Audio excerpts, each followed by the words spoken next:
And here they are, as we could see. Adrian did win the die roll, which is a huge deal. But we can compare maybe Simone's deck list to the one from Herman. Yeah, I mean, on one hand, I think that we can find similar cards such as Dimensional Barrier in the main deck, evenly matched, but Herman was not playing, for example, Gozen Match, which honestly I like from Simone. And I think overall the lists are very similar.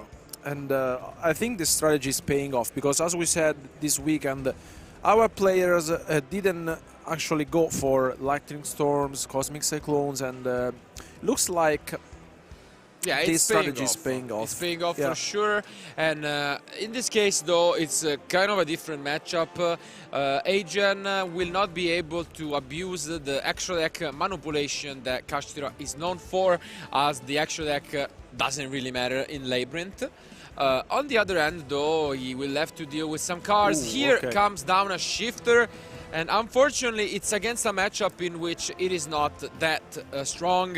This would have been absolutely insane of an opening against a tier. And as we're seeing here, Adrian is playing, I think, a very interesting list, as he revealed the Sphere mode being in the main deck, alongside with the Ascended of Thunder, which is another cool addition. You can basically special summon it by paying 300 life points, and then if the card it's basically destroyed by an opponent's card or by battle or card effect, you gain 5,000 life points. The deck is, I think, very interesting, especially in the side deck. He has a lot of different options, honestly, and that we will soon see during our match. For now, just taking a look at his options, considering which to take to try and combo off. In the end, it looked as if it was the Theosis, I believe, which, by the way, the Prosperity should be banished. Yep. Quickly catched by our judges. And we see a Lava Golem, which is interesting, I have to say. Yeah, he plays both Sphere mode and Lava Golem in the main deck. I think this is a very consistent lane from Adrian, because if he goes first, he has all the Kashtira cards, and if he goes second, honestly, he has the Shifter, he has the Lava Golem, I mean, he has the Sphere mode, he has a lot of cards. It's a deck list that is kind of similar to Dinka Bui, I think. Maybe they even play tested together, it's possible. But as you said, this is solid, really good stuff. But we shouldn't forget about evenly matched. Yeah. Because as you mentioned, Simone is maining the evenly matched. So that's really interesting. And he's also playing some normal drop cards that Herman has not played at all, which, for example, include Daruma, which is a great card, the Destructive Daruma Karma Cannon, a card we haven't seen too much of, but it's really powerful, and I think like it flew under the radar a lot because of the meta being very fast oriented. But for now, let's focus on what we are seeing, and I think soon enough Adrian realized what is up again, and here comes the Shangri-La. So some cards are banished unless you eat all the copies of the Lady. There aren't that many punishes, and also the Lava Golem is a terrible pickup for this matchup if you're Adrian. I mean, overall, winning the die roll, I think it's relevant, and also in the side deck, I think he's prepared in general because he has a lot of one-offs. As we mentioned this weekend, playing triple tactic thrust gives you basically the opportunity to play multiple one-offs, and that you can basically search. And so I think he is also prepared for this kind of matchup. And still here with the Shangri-La being used, we will soon see the Arise are being summoned. Absolutely solid stuff here. As you mentioned, gonna go for the Arise art, which is a Pseudo Macrocosmos, following it up with the Birth to just have some recurring. But here, I think he will meet some really bad news, because number 89 is really strong in general, but not in this matchup. Yeah, and you can tell that Adrian is just... Adrian is like, what? What is this actually? What is going on? And Yeah, he's really confused about what's happening right here. And I can't blame him. What do you think you're even up against? The Dragon Link. It looks like it's Dragon Link. Yeah, and you can see Adrian actually going for the Dragon Link, taking the bait from his opponent that he is playing Dragon Link. Wow. Really wise choice here by Simone in making it so that his actual deck looks like it's Dragon Link. That's yeah, I really like the idea, honestly. Yeah, that's I think high-level trolling right there. Yeah. And now play again. Still an incredible opening by Adrian. And even if the first effect of Diabolosis is not as relevant, I would say, the second is still really strong because essentially guarantees getting rid of, as you can see, many zones and banishing a lot of cards from the top of your opponent deck. Yeah. And this is a very good start from Adrian, nonetheless. I think this is the best one you can have so far with the Shifter and both the Shangri-La and the Diablosis on the field alongside their Isart. So yeah, this is so much to deal with. And I'm honestly not sure whether his opponent will be able to do something about this. Let's see if he manages somehow to deal with this, because now he will also special summon one in the standby phase for Shangri-La's effect. Yeah, and he gets the missing Fenrir. What an opening. If any of you guys doubted the Kashtira or thought that it was going to be an option just after the new Forbidden Unlimited list, well, 19 Kashtira in top 64 alongside this showing off of a performance from Adrian should really change your mind. The deck is as real as it can be, and it is a solid contender for winning the title. That is, if you didn't pick it as your winner, which you did. Yeah. And honestly, odds are in my favor, eh? No, they're still in favor of tier, but you should go back to study math. Odds are in my favor, I can feel it. Okay.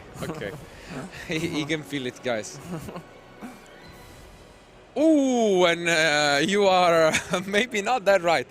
Odds are in my favor. Famous last words from Alberto when evenly match comes down in the main deck. And yeah, this is so strong from Simone. Wow. Very tough. This hurts. Yeah. This is so good, and this is why I really like the decision of keeping this in the main deck. Here Adrian thinks that his opponent is on Dragon Link. One of the main reasons why he also leaves the Shangri-La, but this evenly match is devastating. We were saying this also. Herman was playing 3 copies of evenly match in the main deck, and having it now makes a huge difference. Adrian is only left with 1 card in hand, and let's see now if Simone has... Yeah, okay. I think he should have compulsory Metaverse. His hand looks good. Yeah, he's just considering his options here. I think that he's still in a very comfortable position. I think he has the Arianna in hand. Might be. Yeah. Now so. he's considering his options in the end, and it is. You are absolutely right.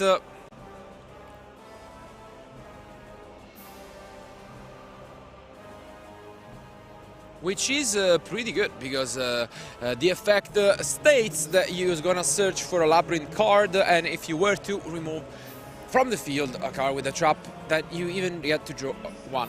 So it's good enough now, because this evenly matched was basically a +5. So strong.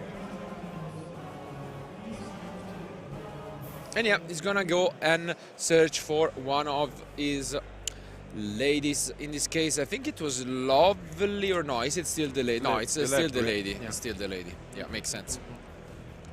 Which is such a powerful boss monster. Some guys, I think some players compare these decks to the Golden Lord, so Eldritch, but honestly, I feel like this is somewhat scarier. And here we see a card that Herman was not playing, which is the field spell.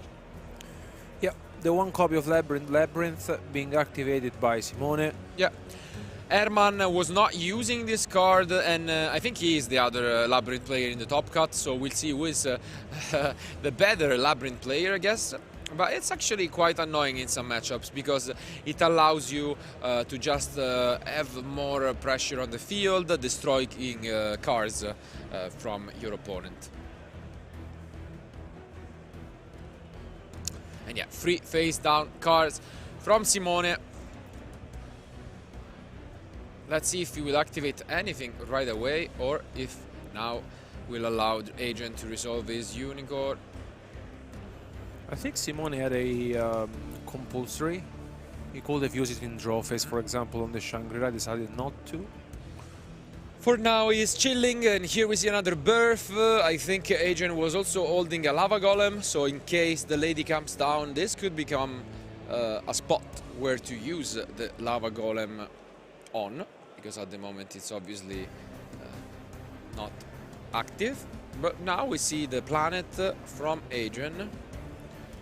Very solid opening, so even after an evenly matched, you can see how he kept his composure and still has a lot of advantage. We know Adrian, as mentioned, is really experienced, but still Labrynth is not a deck that you might have tested that much against. So you need to quickly catch up on what to do and which cards to go for. So now, finally, the zones are free. Not that Labrynth will abuse a lot of zones, and we see the Arise Art coming down from Adrian. Now Rise Art come from the hand, and is there gonna be a response from Simone? Maybe the Daruma. The Daruma would be a good one, but it's compulsory, as you mentioned.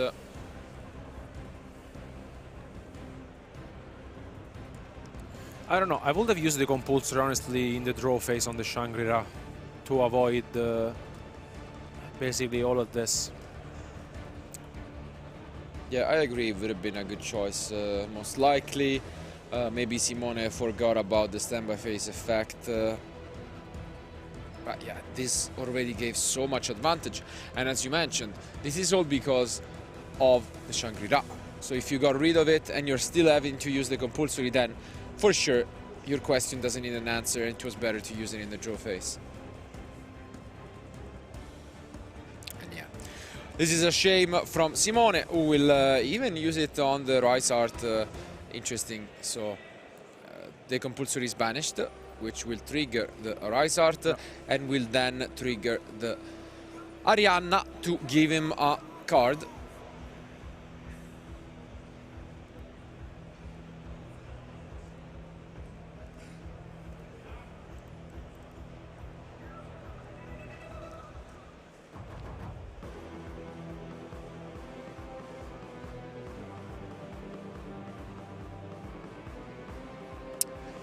Yeah, this is going down. He will get a Ferrir back from the banished as material to the Rise Art, and now with 4 cards in hand, he still has a lot of options available with the Lava Golem, maybe even 5. Yeah, he has 5 cards in hand.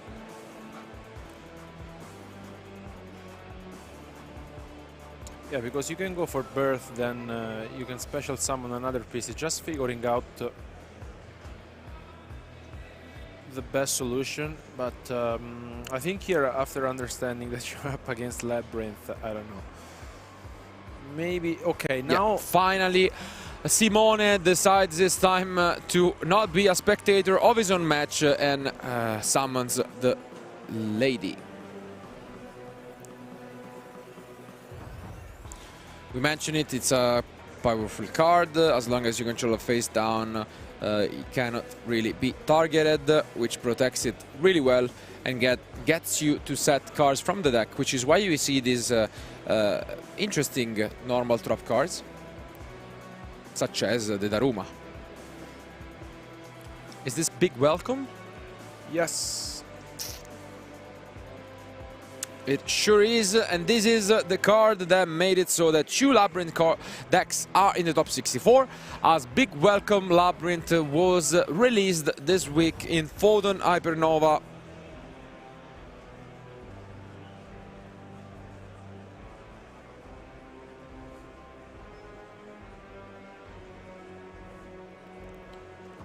And it is a great addition to the deck, because what it was lacking maybe was this consistency that it provides. And not only does it do that, but it works well with banishing it, as it's both an engine card and a removal, because it allows you to also banish it from the graveyard to essentially go for a compulsory either from your cards or your opponents. Yeah. And I think here we see another of the one-offs in the deck, which is the Lovely. So both of the boss monsters are being summoned by Simone. First the Lady, now the Lovely. Yeah, here the Rise Art will trigger. But now it's where the difference with Herman deck comes down, because the field spell allows him to destroy a card on the field.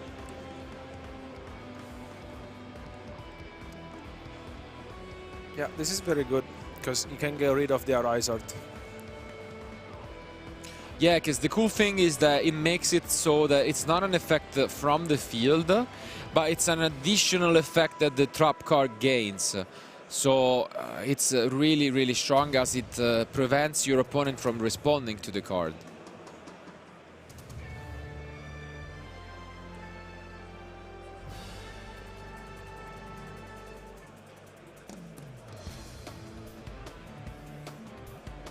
The only problem is, I think, yeah, I think maybe we'll have a discussion, because he activated afterwards. That's my only concern. Oh, okay. Yeah, as mentioned, as you need to activate it as part of the effect, it is too late to resolve. Yeah, that's the point.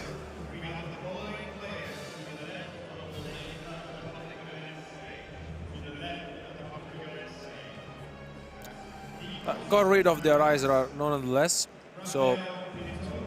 And now the Lava Golem comes down from Adrian, has been holding it since turn 1. And here comes the Birth, reviving the Fenrir, Fenrir's effect, going to search another one. And still I have to say, yeah, here he's playing, I think, 2 copies of the Scarecrow, right? Yeah.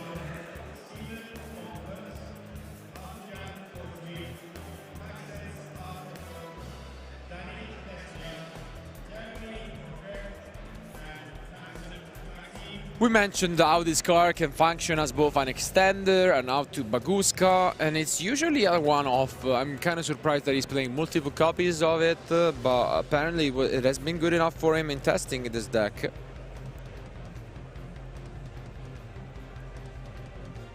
Ooh, interesting. Ooh, the Dark Armed. Yeah.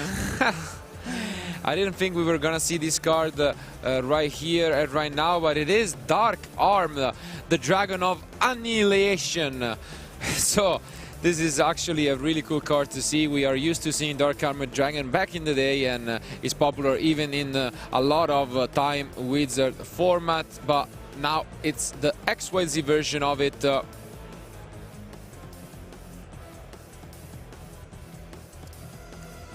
I really like this addition to Adrian's deck, honestly. Yeah. I think you can easily make it. This Dark Arm Dragon destroying cards from Simone without asking for his permissiao, kind of like Big Cody usually does.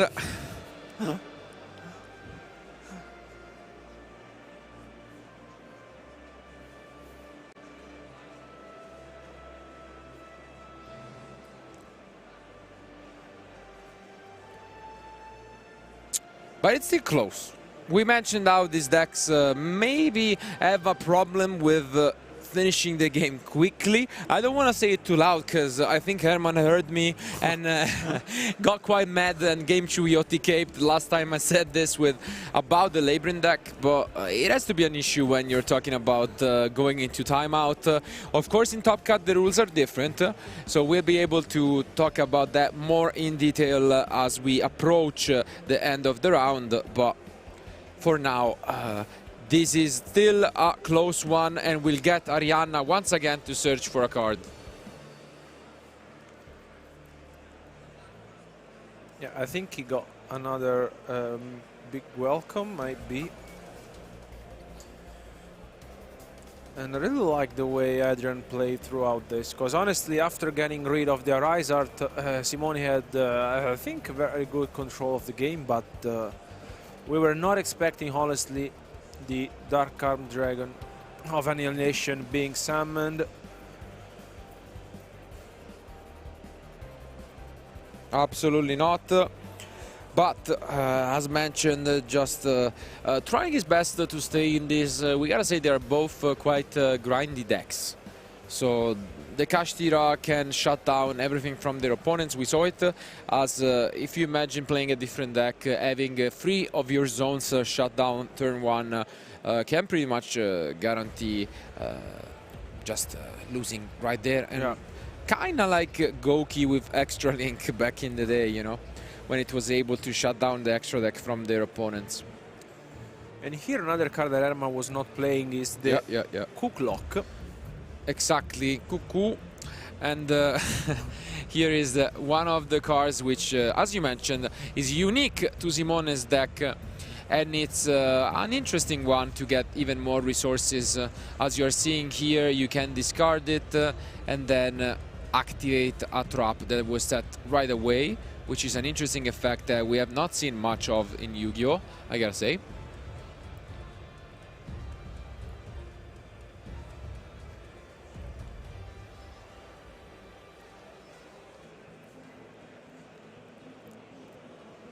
As time goes by, you might have noticed that we added 3 minutes to the clock, and that is because our judges believed Simone was playing a little too slow, so they gave him a slow play warning, and the match will proceed with just 3 extra minutes added to the clock.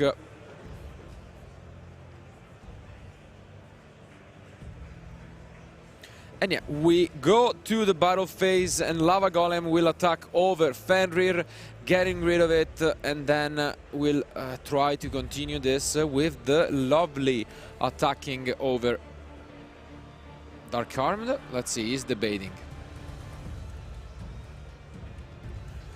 Looks like plays back to Adrian now, drew into Sphere mode, not useful at the moment. But still, I think very good from him, because he has the Birth and he has Fenrir, and I think also the Ariser that was bounced back the turn before. Yeah, we have seen some players use Book of Eclipse, but also 3 copies of Lava Golem. Adrian is taking it a step further with 3 Lava Golems and 3 Sphere modes. Yeah.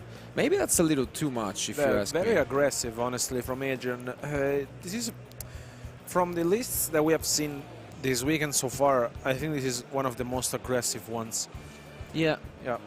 Which is definitely interesting. It's also careful, because once you give them the Sphere mode, like, you have to be really careful with how you manage that. But I mean, it's working out for him, and not using your normal summon is totally doable in a deck like Kashtira. Yeah. As mentioned, Lava Golem is really popular in the deck. And yeah, now we get to the battle phase, and it's Adrian who attacks over Lovely.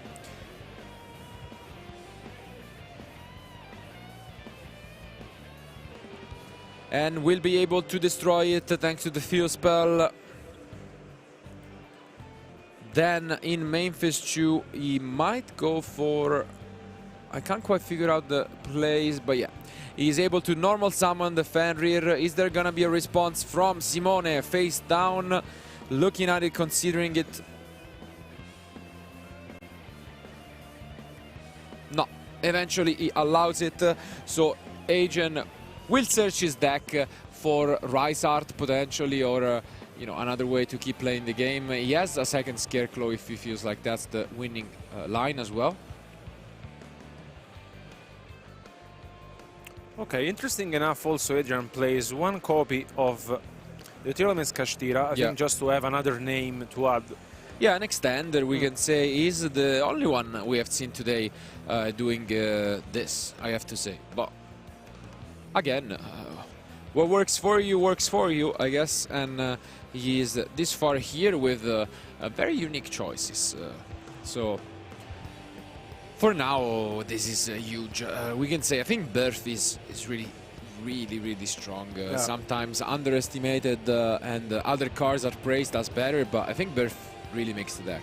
Yeah, I mean, Birth alone does so much, honestly, just not giving you the opportunity to normal summon your Kashtira monsters, but also by basically reviving them as a pseudo monster reborn. But I think the card itself, it's great. Yeah, because it's not just once, that's the thing.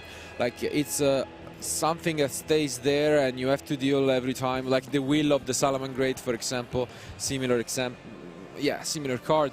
And these decks are really annoying to deal with, because as you can see here, thanks to a card like Birth, every single turn they keep summoning back cards, and differently from Will of the Salamangreat, you get them from the banished zone as well. So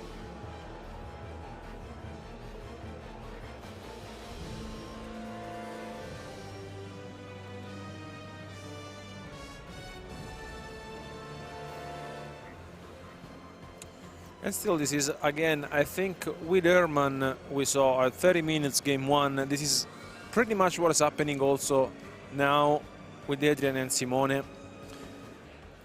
We saw how difficult it is to basically overcome the Labrynth deck. Yep.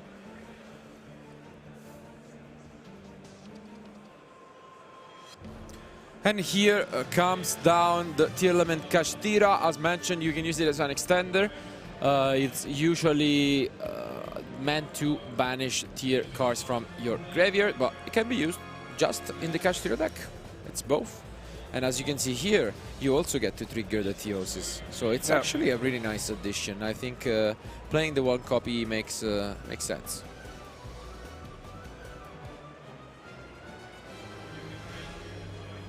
Yeah, still curious to understanding why Adrian is running as well the instant fusion.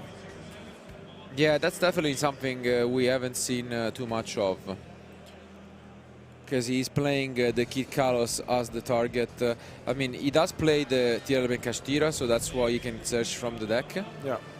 But definitely one of the few duelists, if not the only one. And now we see one of our favorites, just from Dragon Rulers back in the day, which is the Big Eye. I already saw, just walking through the tables, the Big Eye into Big Eye combo that was popular in 2013, so I'm happy about this. Just recurring trends, we can say. And yeah, now we get to overlay into the Arise art we just shuffled back, or the Shangri-La. But finally, it is Simone who flips one of his cards. I think his opponent is gonna ask the translation, and it is the Terrors of the Overroot. So this is the card that, again, also Herman was playing, as it basically sends a card from the field to the graveyard and then sets a different one from the grave, which can slow down significantly risk of OTK.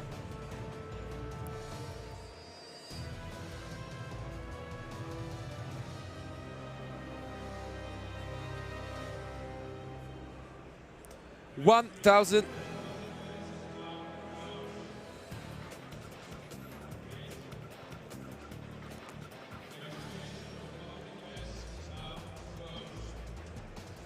And yeah, as expected here, so much advantage. Simone has seen enough, and Adrian, staring at the camera, claims game 1. Wow. What a start of a match, really back and forth one. In the end, it have to be the die roll, which paid to be really important for Adrian to capitalize his advantage. He was shocked for a moment because he went for the Diablosis, look at his opponent extra deck and was like, what? Am I up against Dragon Link in top 64 here in Lyon? How have I missed this? But no, it wasn't. It is Labrynth, and from that point on, he was able to maneuver pretty well. So what do you think is Adrian gonna do now that we move to the side deck? Because basically now, we mentioned that he's playing triple tactic thrust. Yep. Which we might be seeing, but the thing is that he is playing the Arp's Feather Duster, one copy of Evenly Matched, Okay. which makes a lot of sense. Also, he has the Trap Trick. So he has all of different variants, also especially because I think that you can allow to play these one-offs with having triple tactic thrust as well. So in general, I think he is prepared to face the Labrynth deck. He has some options. I guess the difference is, again, if you are an experienced player, I feel like you should try to play around the Trust. In that case, making it completely useless and then turning it into essentially having one Duster and one Evenly. But sometimes, as you mentioned, you're not able to do so. So I'm really interested to see if Adrian will be able to pull this one off. On the other hand, Simone going first, I think already super confident with his deck, but has some additional tools in the side deck, such as Solemn Judgment, enough time on the clock. Adrian was also given a slow play warning, which means we got 6 minutes of extra time in total, 3 from each player. So we have plenty of time not to worrying about. And Skill Drain, also really solid card against the Kashtira deck. So I think Simone will have a huge advantage now that he goes first. He's gonna side out the Evenly Matched and some of these cards, which obviously are for going second in the main deck. But I think they are basically ready. This could be already the end of one of these duelist top appearance, but I hope we get to see a game 3. So let's first find out who the winner of game 2 will be.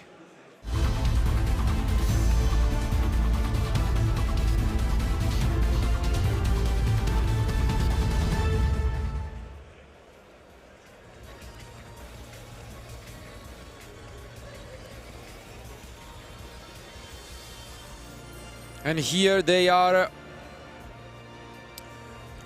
Okay, Simone will start things off. Let's see how.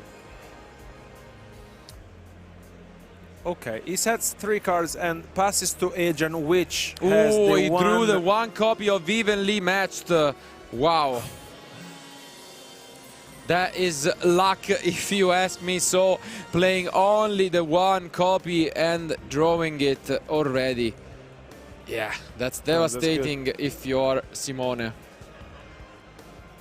Okay, also the shifter. Interesting that he decided to keep it, actually. Yeah.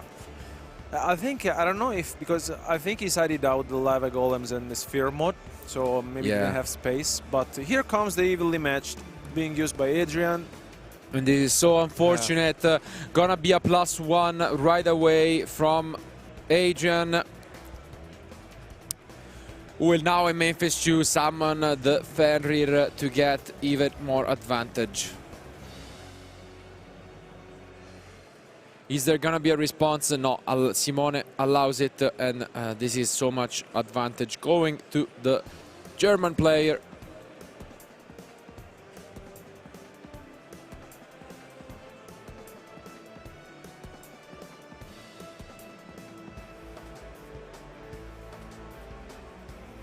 This is the card we were talking about before. Interesting. Yeah, something that we don't see quite often, but I think it's a good extender, honestly, that Adrian is playing, especially because it is a level 7.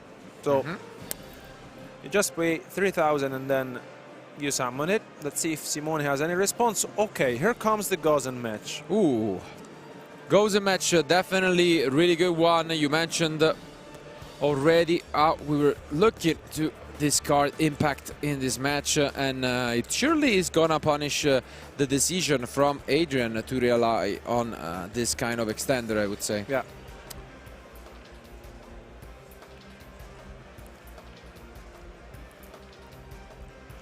Okay. And yeah, as you can see here, he gives up on the Ascended. And these 3000 life points are gonna hurt for sure.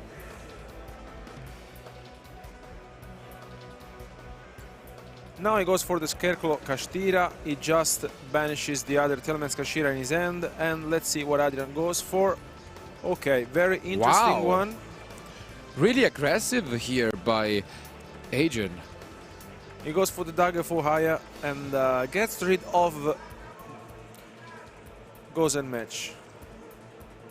Yeah, unfortunately it only destroys monsters. He destroys monster, So really tough decision by Adrian, who committed to the play.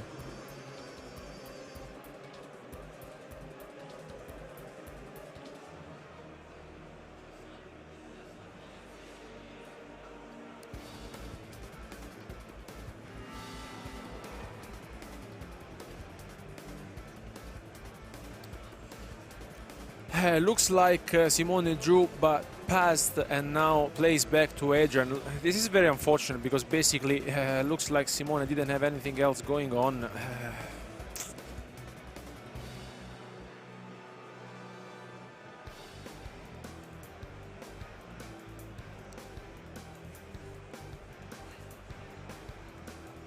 Looks like, unfortunately, Simone does not have anything else. I think he has maybe two copies of the Lady Labrynth in hand, and the one field spell might be.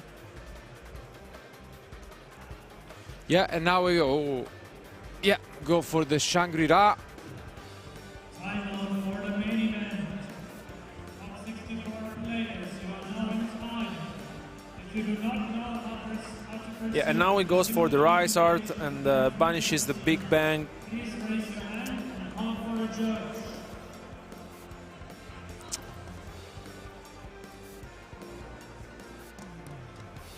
Yeah, for any of you guys who were confused with the previous interaction, Furrier requires first of all different types, and both of Adrian monsters were psychics, and even if you were allowed to summon the Furrier, he can only destroy monsters, which is obviously not in the case of Goes and Match. So our judges did catch it, and luckily for us, the game state was rewarded back to its original state, which now though favors a lot Adrian once again.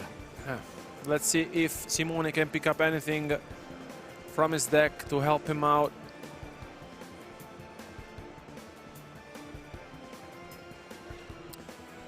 Now Shangri-La is going to activate in standby phase, and he brings the Unicorn, and he will search most likely. Let's see if Simone has anything to respond.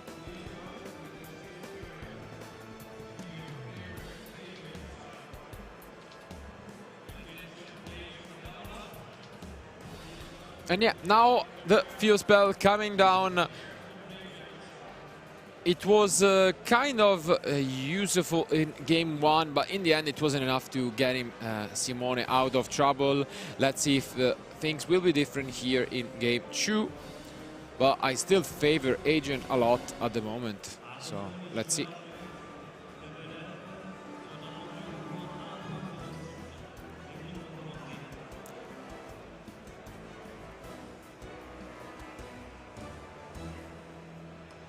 Because I think Adrian is also holding a copy of Triple Thrust, which might be useful in case there will be an effect activation from Simone. Now the advantage is getting, of course, out of control for Adrian, which gets another Scarecrow. Yeah, and now unfortunately he picks up, and it seems as if Simone either really bricked or, yeah, kind of an unfortunate opening here.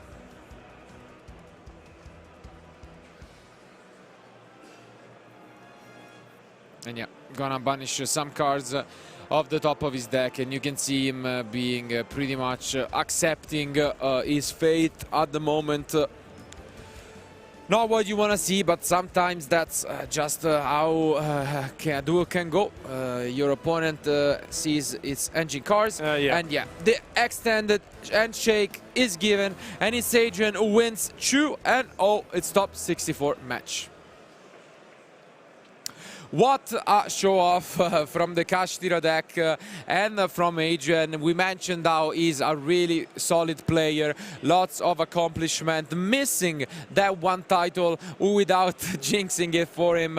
It might be the day he's showing it, honestly. What a show-off. He completely destroyed his opponent who tried his best to stay in this, but eventually had to just give up. Too much was going on and not much he could do, really.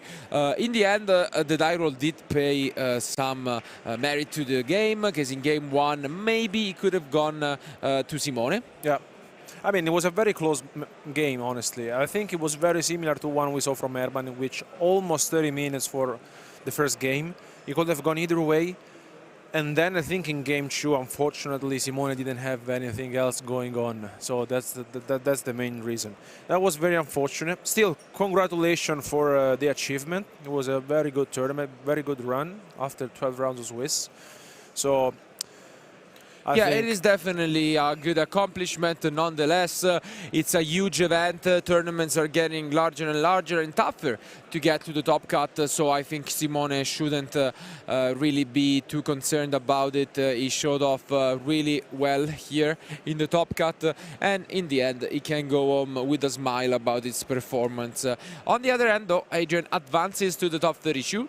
And as we'll be able to find out who the players advancing to the top 32, will figure out if there are still some weird decks hanging in there, some famous players again. But just to remind you guys to go back, you can watch the previous content. We went through some informations about what the top 64 looked like, and we were being proud of our dear Italian players standing at the top of the represented country with 16 players. Unfortunately now at least 15 confirmed, because Simone, one of them, just lost to Adrian. But French players also showing off strong.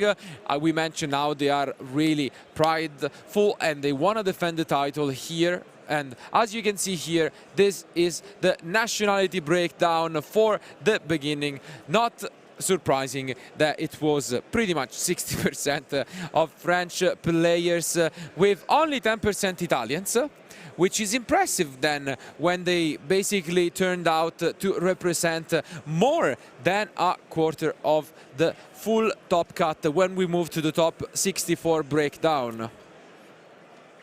And here are the duelists.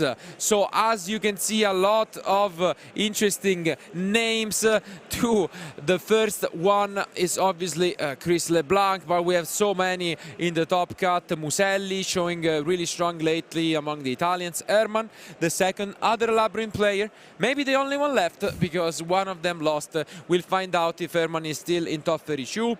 There is Joshua Smith making an appearance, Gianluca Vagnoni, another successful Italian player lately, and Dinka Bui alongside one other player from the US, which is Gabriel Molina with his Kashtira deck. When we go to the other side of the bracket, though, still a lot of Italian names. Rotorato, Cefola, both really successful lately. Connor Kelly, we saw it in a future match earlier.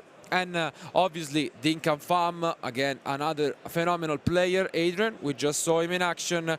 And again, a lot of great names such as Mathieu, former French national champion. So this top cut, really, you couldn't ask for much more. So I'm sure we'll have a blast while we go through the next matches. So in the meantime, obviously, go through and I guess just to give you a spoiler of what the deck breakdown looked like. Standing at the top, number one most represented decks, 32% of the field, Tierlemans, which transition into 33. So half of top cut represented by Tierlemans. But the biggest surprise is the 10% of Kashtira in the field, which transitioned into 19 Kashtira decks in top cut, which is an outstanding number. Then, standing at third place, it is Pride, but the numbers drop significantly. Only 5, and then 3 Flowanderies, 2 Labrynth, 1 Runic, and 1 Italian Subterror. This is the breakdown for YCS Lyon. But before we leave and we give you top 32, we have Adrian alongside Head for the winner interview.